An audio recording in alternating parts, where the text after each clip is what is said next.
حسین ندوی صاحب سے ادباً گزارش کرتا ہوں کہ وہ آئے اور درس قرآن سے آغاز کرے۔ بسم اللہ الرحمن الرحیم۔ یا بنی انہا ان تک مثقال حبة من خردل فتكن في صخرة أو في السماوات أو في الأرض يأت بها الله إن الله لطيف خبير۔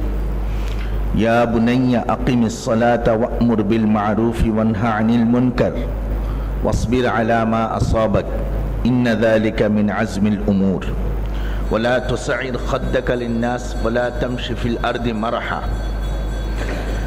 إن الله لا يحب كل مختال فخور واقصد في مشيك واغضض من صوتك إن أنكر الأصوات لصوت الحمير۔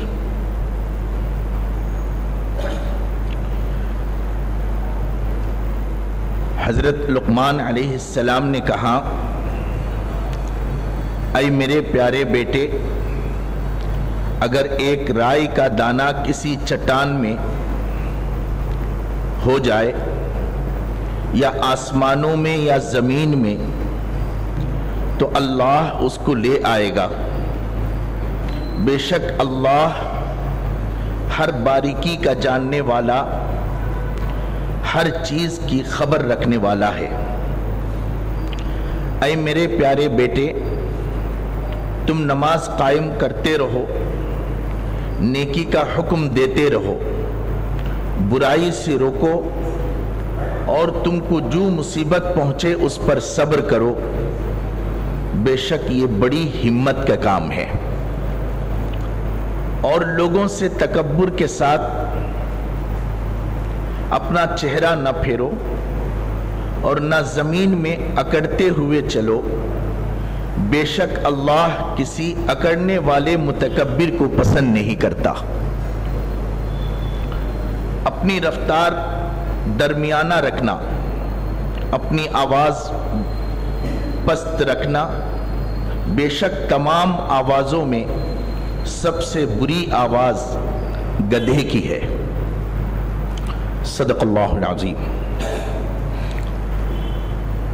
الحمدللہ رب العالمین، صلاۃ و سلاما علی نبینا رسولنا محمد صلی اللہ علیہ وسلم۔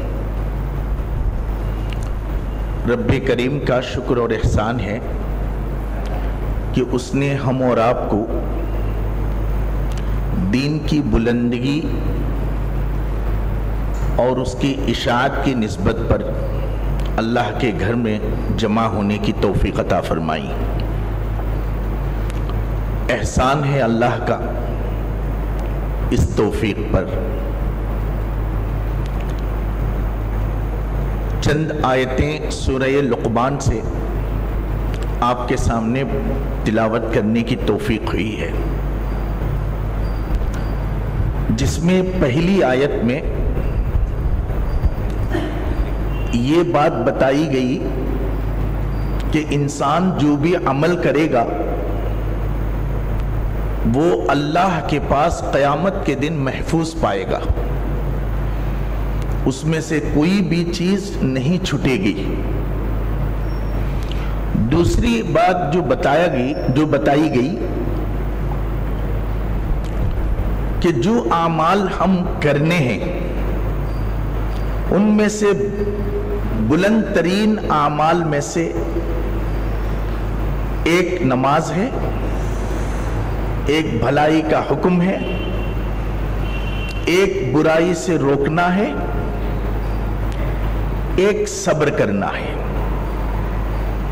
تیسری آیت میں یہ ہے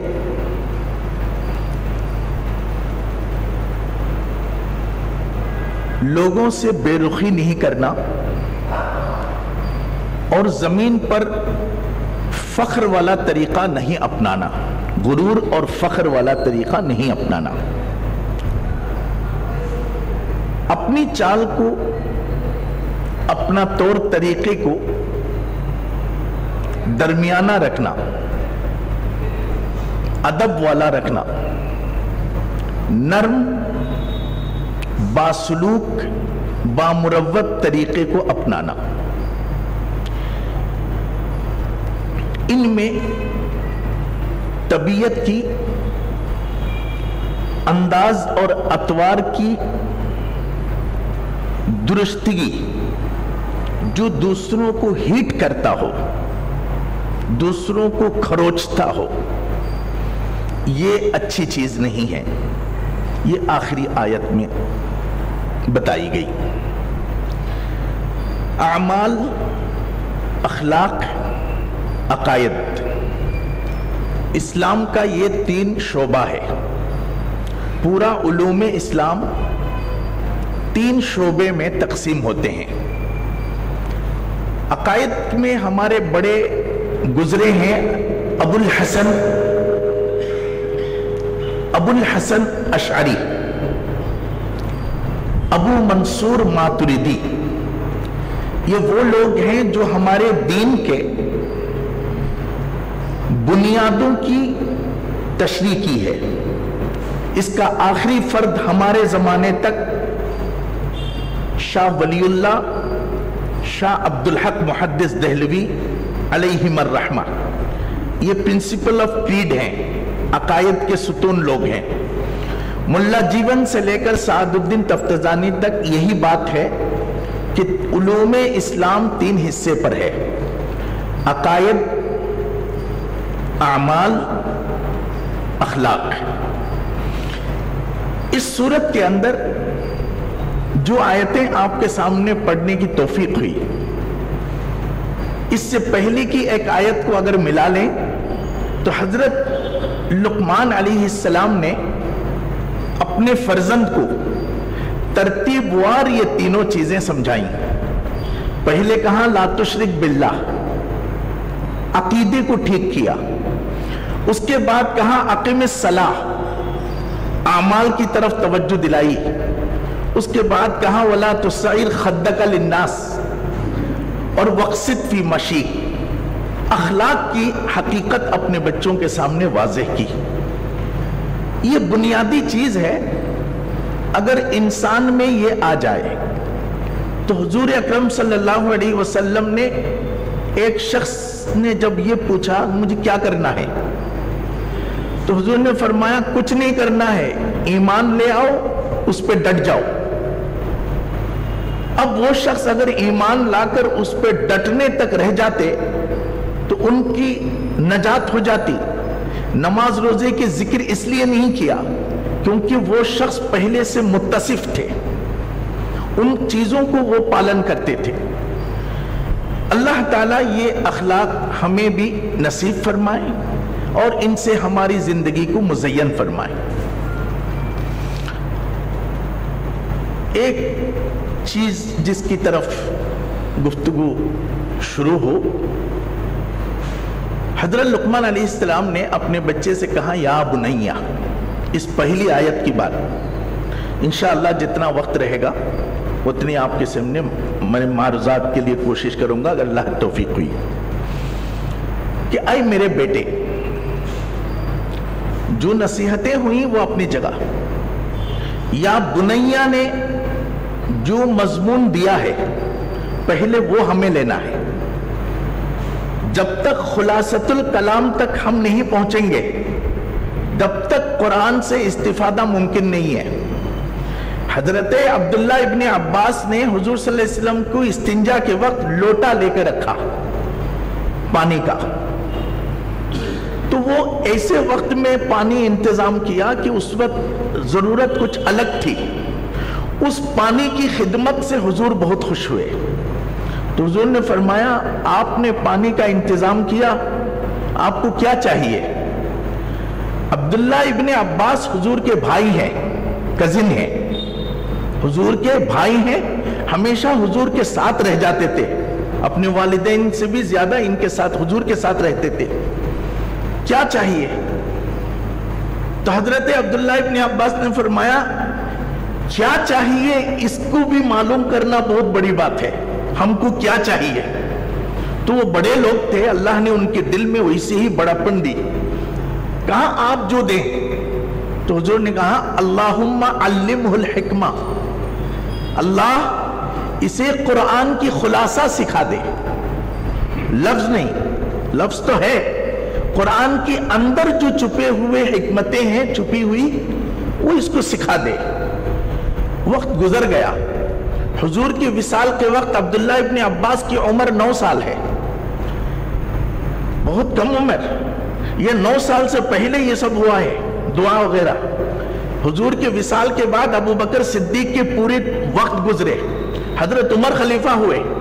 ایک دن قرآن مجید کی فہم، اس کی سمجھ پر بات چلی، تو حضرت عمر کا یہ کہنا ہے کہ بھائی حکمت قرآن کچھ اور ہیں، وہ سب کو سمجھ میں نہیں آتی، وہ اللہ کی دین ہے۔ تو صحابہ نے کہا وہ کیا ہوتا ہے، آدمی پڑھے گا تو سمجھ میں آئے گا۔ حضرت عمر نے کہا ایسا نہیں ہے، یہ بات موضوع سے اس لیے متعلق ہے کیونکہ قرآن کی تذکیر ہے، ورنہ موضوع کے باہر ہے۔ حضرت عمر نے حضرت عبداللہ ابن عباس کو بلایا، مشکل سے 15 سال کے اندر تھے وہ، بڑے صحابہ بیٹھے تھے، ابی بن کعب، زید بن ثابت، بڑے لوگ۔ تو کہا اذا جاء نصر اللہ والفتح، سورہ نصر نازل ہوئی؟ سب نے کہا نازل ہوئی۔ کہا اس میں کیا کہا گیا؟ تو حضرت زید بن ثابت سے پہلے پوچھا گیا، کیونکہ وہ قرآن کا سب سے بڑا عالم تھے، لکھنے والے وہی تھے قرآن کے، اتنا اوتھنٹک آدمی۔ انہوں نے کہا اس میں اللہ نے فتح اور دین کی پھیلاؤ کی خوشخبری دی، دین سربلند کرے گا، لوگ جوک در جوک دین میں داخل ہوں گے، اس کی خوشخبری دی۔ حضرت ابی بن کعب سے پوچھا گیا تو انہوں نے کہا کہ اس میں فتح اور نصرت کی خوشخبری دی گئی۔ 8 صحابہ سے پوچھے، مصنفہ ابن ابی شیبہ کے حساب سے 11 صحابہ سے پوچھا گیا۔ سب لوگوں سے جب پوچھے گئے تو حضرت عبداللہ ابن عباس پاس میں کھڑے تھے، تو حضرت عمر نے پوچھا اما ترا، بخاری، آپ کی کیا رائے ہے؟ انہوں نے کہا اس میں بہت بڑی دکھ کی خبر دی گئی۔ کہا وہ کیسے؟ کہا اس میں حضور کی وصال کی خبر دی گئی، اس صورت میں حضور کی انتقال کی خبر دی گئی۔ کہا وہ کیسے؟ کہا جب اسلام پھیل جائے گا، دین سربلند ہو جائے گا، پھر نبی چلے جائیں گے ہمارے پاس سے۔ اس صورت کے اندر حضور کی موت کی خبر دی گئی۔ تو تب صحابہ نے کہا واقعی آیت قرآنی کے الفاظ اپنی جگہ، لیکن اس کے اندر کی جو موتیاں ہیں وہ اللہ تعالیٰ اپنے کرم سے عطا کرتے ہیں۔ اللہ ہم سب کو توفیق عطا فرمائے۔ یا بنیا، اے میرے بیٹے، اب ہمیں یہ جاننا پڑے گا یہ کون کس کو کہہ رہے ہیں۔ ایک باپ اپنے بچے سے کہہ رہے ہیں، جب تک ذات واضح نہیں ہوں گے، پرسن کلیئر نہیں ہوگا، تب تک اسٹیٹمنٹ کی کوئی حقیقت نہیں۔ ایک ہی بات پریزیڈنٹ آف انڈیا کہے، ایک ہی بات کوئی چھوٹا آدمی کہے، بات چاہے ایک ہو، آدمی کے حساب سے اس کی حساب فرق آ جاتا ہے۔ حضور صلی اللہ علیہ وسلم نے جب دعوت دی تو یہ نہیں کہا کہ اللہ ایک ہے، پہلے یہ کہا کہ میں کیسا ہوں۔ لوگوں نے کہا آپ سچے ہیں، تب حضور نے کہا کہ اللہ ایک ہے، قولوا لا الہ الا اللہ۔ پہلے اپنے ذات کو پیش کی، ذات پر پہلے پہچان بہت ضروری ہے۔ جو کہہ رہے ہیں وہ باپ ہیں، بیٹے سے کہہ رہے ہیں۔ حضرت لقمان علیہ السلام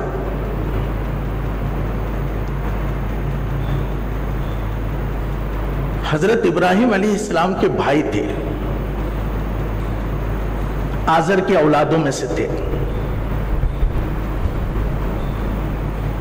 حضرت لقمان علیہ السلام پیشے کے اعتبار سے کارپینٹر تھے۔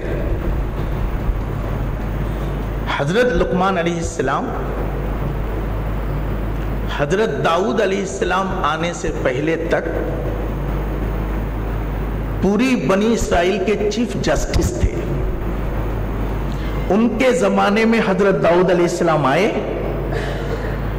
لکھا گیا ہے کہ حضرت داؤد علیہ السلام نے حضرت لقمان علیہ السلام سے تعلیم حاصل کی۔